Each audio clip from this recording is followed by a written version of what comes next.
तो पूछना ये था कि हमारे नीतीश चाचा 10वीं बार भी मुख्यमंत्री बन रहे हैं ना। बिहार में चुनाव खत्म हो गया है और एनडीए 200 पार जैसे प्रचंड बहुमत के साथ विशाल जीत, ऐतिहासिक जीत हासिल कर ली है। जीत की खबर सुनते मोदी जी बिहार भी आ गए।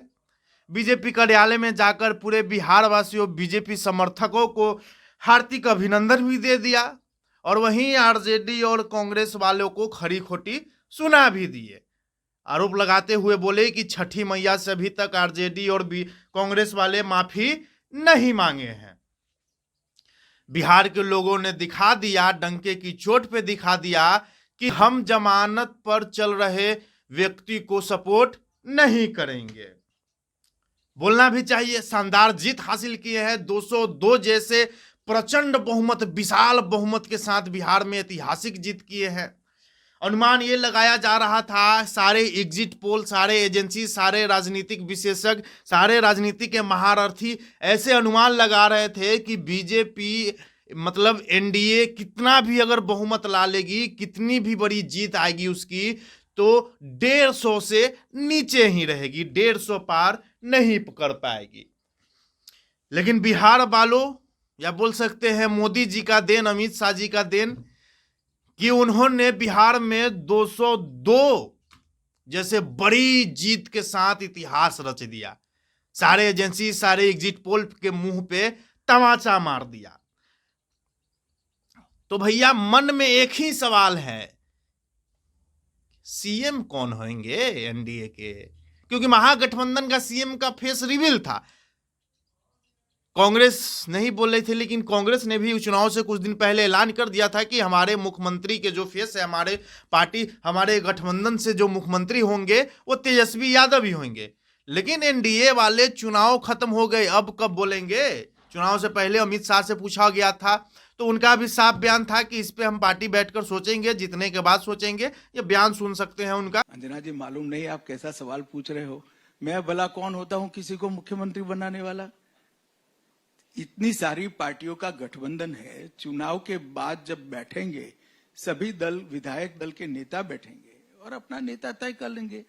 और कल मोदी जी जब पार्टी ऑफिस में आए, बीजेपी ऑफिस में आए, तो एक बार भी हमारे चाचा का ख्याल उनके जहन में नहीं आया। एक बार भी हमारे नीतीश चाचा का नाम उन्होंने नहीं लिया। तो भैया जदयू वाले, तो भैया जदयू समर्थक, जदयू वाले, पूछना बस यही है, इसीलिए हम आए हैं, चाचा फिर से मुख्यमंत्री बन रहे हैं ना जी? क्योंकि बहुत सारे लोग, बीजेपी वाले बहुत हल्ला भी कर रहे थे कि अगर चाचा हट भी जाते हैं तो हमको कोई दिक्कत अब नहीं है। तो चाचा हट जाएंगे तो यहां दिक्कत नहीं है, केंद्र में तो दिक्कत हो जाएगा ना बाबू। बता दें आंकड़ों को, तो बीजेपी भैया 101 सीटों पे चुनाव लड़ी थी और 89 सीट, बिहार की सबसे बड़ी पार्टी, सबसे बहुमत वाली पार्टी बोल सकते हैं, बीजेपी बन गई है।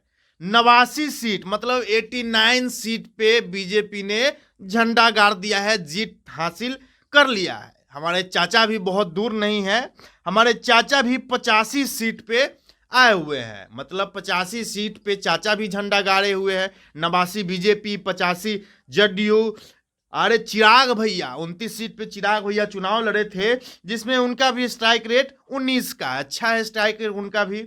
हम मांझी जी का पार्टी है, उन्होंने भी 5 सीट लाया है। आरएलएम उपेंद्र कुशवाहा की पार्टी, वो भी 4 सीट लाई है। इसी के साथ एनडीए बहुमत में है 202 सीटों के साथ। आरजेडी की बात कर ले तो कांग्रेस ने, महागठबंधन की बात कर ले, कांग्रेस ने 6 सीटें लाई है। वीआईपी, जिन्हें मुख्यमंत्री के साथ साथ डिप्टी सीएम भी महागठबंधन वालों ने घोषित कर दिया था। मुख्यमंत्री तो घोषित था ही, और उनका डिप्टी सीएम भी घोषित था कि भैया मुकेश सैनी सन ऑफ मल्ला जो है वो डिप्टी सीएम बनेंगे। और अगर बात कर ले सीटों की, तो भैया 0 पे बोल्ड हो गए हैं, 0 पे आउट हो गए हैं हमारे मुकेश सैनी सन ऑफ मल्ला। एक नया पार्टी की बात कर ले तो आईआईपी, पान ताती तत्वा की आवाज उठाने वाला Indian inclusive party, IP Gupta के भैया वो भी एक सीट जीत गए हैं सहरसा से।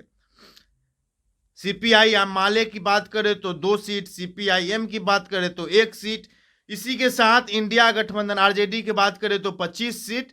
इंडिया गठबंधन यहां पे 35 सीट जीत गई है। फिर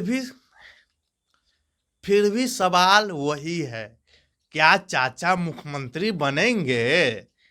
अरे एनडीए वालों, चाचा को 10वीं बार शपथ ग्रहण करने दोगे ना जी?